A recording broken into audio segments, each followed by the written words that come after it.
तो आज हम डिस्कस करेंगे एक और प्रॉब्लम जीएफजी का, geeks and string. Geeks has a list li containing a non-necessary distinct n words and query queue. Each query consists of a string of x. For each query, find how many string in the list li has a string x as a prefix. मतलब क्या है कि हमारे पास एक list दिया हुआ है li और एक क्वेरी है, ठीक है। तो क्वेरी जैसे ए बी आर है, तो हमें चेक करना है कि लिस्ट में कहाँ पे ए बी आर आ रहा है एज अ प्रीफिक्स। प्रीफिक्स क्या होता है, हम स्टार्ट करेंगे स्टार्टिंग से, जैसे स्टार्टिंग से, और फिर वर्ड को इंक्लूड कर जाएंगे। जैसे इसमें देखो, मैं एग्जांपल लेके समझाता हूँ। देखो तो इसमें क्या कह रहा है, जैसे ए बी आर क्या है, जैसे ये वर्ड होता है, एक वर्ड होता है, मान लो एक वर्ड क्या लूँ मैं, बताओ। जैसे वर्ड होता है रोहन, ठीक है। तो इसके प्रीफिक्स ऐसे लिख दो। प्रीफिक्स की कंडीशन क्या होती है कि स्टार्टिंग का वर्ड जो है वो इंक्लूड होगा, ठीक है, और उसके बाद हम सारे वर्ड को उसमें ऐड करते जाएंगे तो प्रीफिक्स बनता जाएगा। कैसे देखो, ठीक है। तो देखो इसके प्रीफिक्स कैसे होगा, जैसे मैंने एक स्टार्टिंग का पहला ही वर्ड ले लिया, उसके बाद कुछ नहीं लिया तो एक प्रीफिक्स हो गया। फिर दो वर्ड ले लिया तो ये प्रीफिक्स हो गया। फिर मैंने तीन वर्ड ले लिया तो ये एक प्रीफिक्स हो गया। फिर मैंने एक चार वर्ड ले लिया तो ये एक प्रीफिक्स हो गया। और फिर मैंने एक पूरा स्ट्रिंग ले लिया तो ये भी एक प्रीफिक्स है, ठीक है। तो ये इसके प्रीफिक्स हो गए। तो इसमें क्या कह रहा है कि एक क्वेरी है, उसके अंदर एक वर्ड होगा जैसे ए बी आर है, तो हमें ढूंढना है कि ये लिस्ट के अंदर कितनी बार वो क्वेरी जो है एज अ प्रीफिक्स आ रहा है। जैसे देखो हम ढूंढने कैसे जाएंगे, ए बी आर को पहले इस बार पहला स्ट्रिंग में ढूंढेंगे क्या मिल रहा है। देखो ये देखो, अगर मैं ए से स्टार्ट करके बी आर तक जाऊँ तो एक प्रीफिक्स मुझे मिल जाएगा, ठीक है, यानी एक मिल गया। क्या ये वाला होगा जो ये बी आर है, नहीं, क्यों नहीं होगा, क्योंकि इसका स्टार्टिंग पॉइंट स्टार्ट नहीं है स्ट्रिंग का। देखो स्ट्रिंग का स्टार्ट यहाँ से है, तो ये वाला नहीं होगा, ठीक है भैया, एक मिल गया। फिर हमने गीक्स में ढूंढा ए बी आर को, क्या इसमें है, नहीं, इसमें भी नहीं है। इसमें देखो एक और मिल गया, यानी दो आ गए, ठीक है। अब और कोई है, नहीं।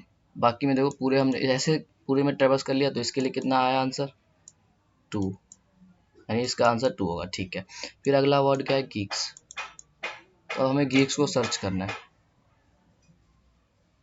As a prefix in list वाले में। तो देखो एक तो ये मिल गया हमें गीक्स, और देखो ये आवरा का डावरा, इसमें तो नहीं मिलेगा गिक्स। एक गिक्स यहाँ मिल गया, एक गिक्स यहाँ मिल गया, तो यानी इसके कॉरस्पॉन्डिंग आउटपुट क्या आएगा, 3, ठीक है। अगला वर्ड क्या है, गिक्स फॉर गिक्स। अब देखो गिक्स फॉर गिक्स कहाँ है उस स्ट्रिंग में, क्वेरी वाले लिस्ट में, तो एक ही दिख रहा है मुझे, ये रहा, तो इसका आंसर 1 हो जाएगा। ऐसे जीई, देखो जीई दिख रहा है, यहाँ से ढूंढा नहीं है, ये रहा एक जीई, ये रहा, ठीक है, एक जीई ये रहा, दूसरा, ये तीसरा जीई हो गया, यानी इसके कॉरस्पॉन्डिंग भी 3 आएगा, ठीक है। और लास्ट में क्या है, जी ए आर कहीं दिख रहा है, नहीं, तो इसके कॉरस्पॉन्डिंग 0 आएगा। चेक करते, यही है 23130, 2313। देखो तो ये क्या आ रहा है, एक वेक्टर टाइप आ रहा है ना, तो इसलिए इसको रिटर्न करना है हमें एक वेक्टर में, ठीक है। तो आपको कैसे सोचेंगे, तो इसे सॉल्व करने के लिए दो मेथड होता है। एक तो हमें एक ट्राई डेटा स्ट्रक्चर होता है, देखो ट्राई डेटा स्ट्रक्चर होता है, उसका यूज़ कर सकते हैं। दूसरा एक मैप से। जो ब्रूट फोर्स क्या है, पहले इसे छोड़ो, पहले इसका ब्रूट फोर्स क्या होगा कि पहले हम क्या करेंगे, एक फोर लूप चलाएंगे क्वेरी के लिए, इस क्वेरी को, फिर दूसरा फोर लूप चलाएंगे, इसमें हमें क्या करना है, ढूंढना है वर्ड।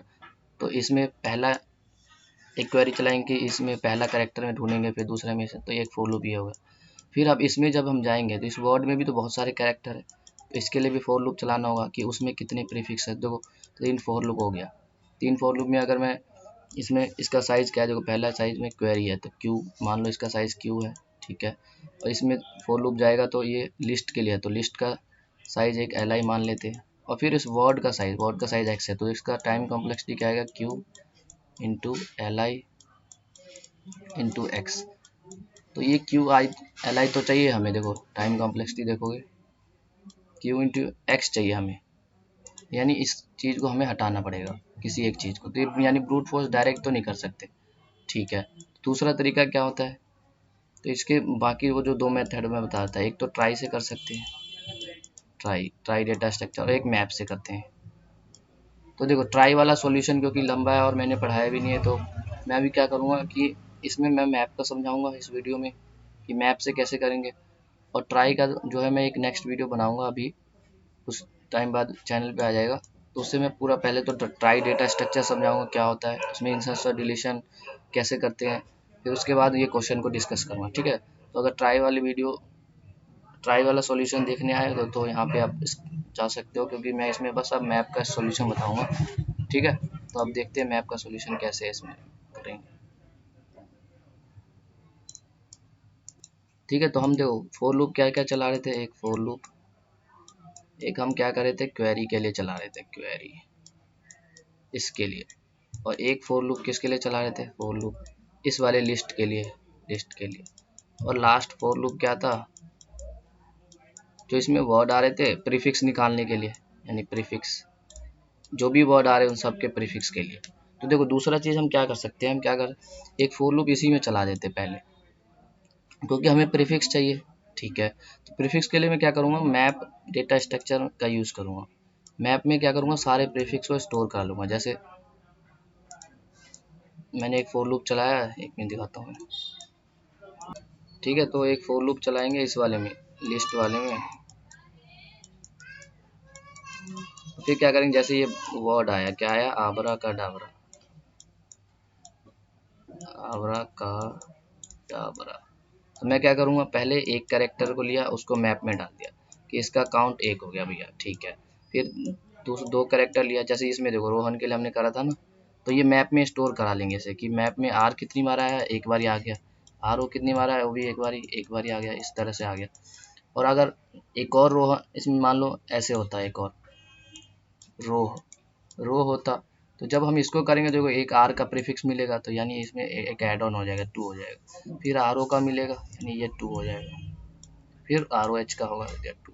फिर क्या करेंगे, वही इस क्वेरी के अंदर एक फॉर लूप चलाएंगे और इस सर्च कर लेंगे इस प्रीफिक्स को। कोड में दिखाता हूँ कि ज़्यादा क्लियर होगा, ठीक है। तो डिस्कस करते हैं, ठीक है। तो अब कोड पर हमने कहा एक अनऑर्डर मैप बनाएंगे, मैप। अब इसका टाइप देखो क्या होगा, एक तो स्ट्रिंग होगा, कॉमा एक इंटीजर, यही होगा ना। हम क्या कर रहे हैं, एक स्ट्रिंग ले रहे, देखो आर ओ ये स्ट्रिंग है, और इधर स्टोर करा रहे हैं हम एक इंटीजर, ठीक है, एमपी नाम दिया। फिर हमने क्या कहा था कि एक फोर लूप चलाएंगे, किस पे, लिस्ट पे फोर लूप चलाएंगे और सारे प्रीफिक्स को ऐड कर देंगे।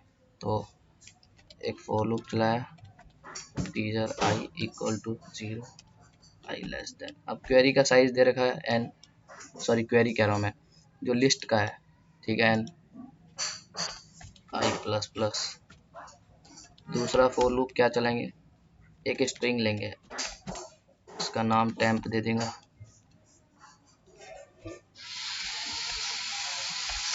एक फॉर लूप चलाएंगे उस पर्टिकुलर वर्ड के लिए, देखो हम, ठीक है। दूसरा फॉर लूप किसके लिए चलाएंगे बताता हूँ, अभी पहले लिखते हैं फोर, अच्छा फोर कह रहा हूँ, integer j equal to 0, j less than list of i dot size j plus plus. देखो अभी बताता हूँ मैं ये क्यों लिया। अब दूसरा फोर लूप देखो क्या हुआ, पहला फोर लूप से क्या हो रहा है, 0 से n, ये तो हम इस लिस्ट के अंदर आ गए कि इसमें पहला एलिमेंट ये है, दूसरा ये है, तीसरा ये। अब इस एलिमेंट के अंदर से प्रीफिक्स निकालना है ना। तो वो कैसे निकलेगा, तो लिस्ट का ये कौन सा वाला एलिमेंट है, 0 वाला, लिस्ट का ये फर्स्ट वाला एलिमेंट, लिस्ट का सेकेंड वाला एलिमेंट, तो वही लिस्ट ऑफ आई, मतलब लिस्ट ऑफ आई यानी अगर 0 है तो 0 का उसमें कितना साइज है। तो देखो दूसरा लूप समझ आ गया होगा कैसे करें, ठीक है। अब ये स्ट्रिंग क्या है, स्ट्रिंग में अब देखो नया कैरेक्टर मुझे मिलेगा, एक कैरेक्टर मिलेगा सी एच। जब भी मैं जाऊँगा वो कैरेक्टर कैसे मिलेगा, लिस्ट ऑफ आई का जो जे वाला एलिमेंट है, जैसे कि आई 0 था और जे 0, यानी लिस्ट के 0 वाले वर्ड में 0 वाला कैरेक्टर मिलेगा पहले, ठीक है। फिर उसको हम क्या करेंगे, ये टेम्पररी क्यों लिया, टेम्प में इसको ऐड करेंगे, तो temp plus equal to c h, इस कैरेक्टर को टेम्प में डाल दिया, ठीक है। तो पहले क्या आएगा ए, फिर देखो इसलिए हमने बाहर डिफाइन किया, फिर जब जे की वैल्यू 1 हो जाएगी तो फिर ए बी आएगा, फिर ऐसे ही करके ए बी आ रहेगा। अब जो जो भी ये टेम्प बनेगा उसको हमें किस में इंसर्ट करना है, मैप में। M P of temp plus plus, तो ये क्या करेगा, जो भी टेम्प का पहले वैल्यू था उससे एक इंक्रीज कर दे। नहीं तो ऐसे समझ नहीं आ रहा तो इसको ऐसे लिख दो इक्वल टू 1, यानी जो भी एम पी टेम्प की जगह है उससे एक से इंक्रीज कर दिया, तो ये से सारे प्रीफिक्स निकल जाएगा, ठीक है। आप देखो हमने सारे प्रीफिक्स निकाल लिए, अब क्या करेंगे, आंसर में स्टोर कराएंगे। तो आंसर का टाइप लिखा, अब देखो आंसर, और इसका साइज कितना होगा क्यू। अच्छा इनिशलाइज किससे करोगे, देखो जिस केस में हमें प्रीफिक्स नहीं मिल रहा तो हमें जीरो रखना है, इसलिए हमने कहा कि पहले ही जीरो से इनिशलाइज कर दिया, ठीक है। अब फिर क्या करेंगे, इस क्वेरी वाले में चलाएंगे, यानी एक फोर लूप और आएगा,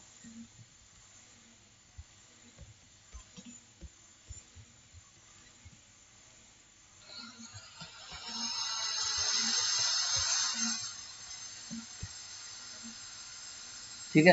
अब हमें जो इस क्वेरी के अंदर आए, देखो क्वेरी का साइज क्यों है, इसमें जो पहला कैरेक्टर है उसे मैप में ढूंढना है कि कितने है, उसका काउंट है, ठीक है। तो हम क्या करेंगे, एक इंटीजर टेम्प आंसर होगा, टेम्प आंसर, वो हमें कहाँ मिलेगा, एम पी ऑफ क्वेरी,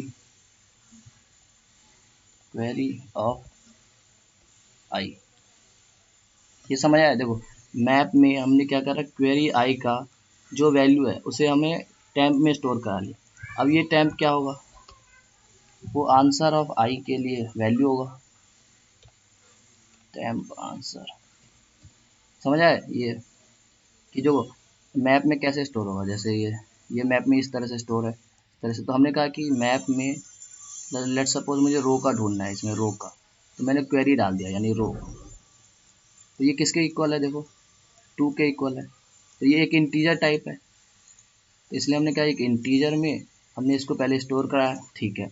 अब वेक्टर देखो, जैसे मैं इसके लिए ढूंढ रहा हूँ, इसके लिए दो आंसर है, तो इस दो आंसर को किस पे पोजीशन पे आ रहा है, जो आई पोजीशन यानी फर्स्ट पोजीशन पे ही, तो आंसर ऑफ आई में टेम्प आंसर डाल दिया, बस इसके बाद रिटर्न कर दो, आंसर बस हो गया।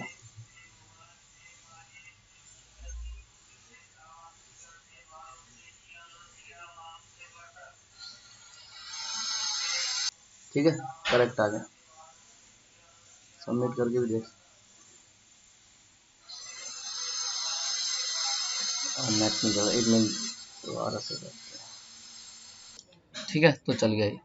अगर इसकी टाइम कॉम्प्लेक्सिटी की बात करें, देखो क्यू इंटू एन चाहिए, देखो ये फोर लूप कितना चल रहा है, एन बारी चल रहा है, और ये कितनी बार चलेगा, एक्स बारी, क्यों, देखो इसमें क्या कहा गया है, ठीक है। तो हर क्वेरी के लिए एक्स बारी स्ट्रिंग है, तो इसलिए क्यू इंटू एक्स आ गया, ठीक है। और इसका टाइम कॉम्प्लेक्स देखा जाए तो क्यू, ऑर्डर ऑफ क्यू आएगा, सिर्फ क्यू कर रहे हैं, तो यानी ओवरऑल क्या हो जाएगा, क्यू इंटू एक्स, ठीक है। तो इसमें इतना ही, अगर दूसरा मेथड देखना है तो वो मैं भी डाल दूंगा आज चैनल पे, ठीक है, उसे भी देख सकते हो, वो ट्राई से करेंगे बेसिकली, ठीक है। तो इस वीडियो में बस इतना ही, मिलते हैं नेक्स्ट वीडियो, थैंक यू।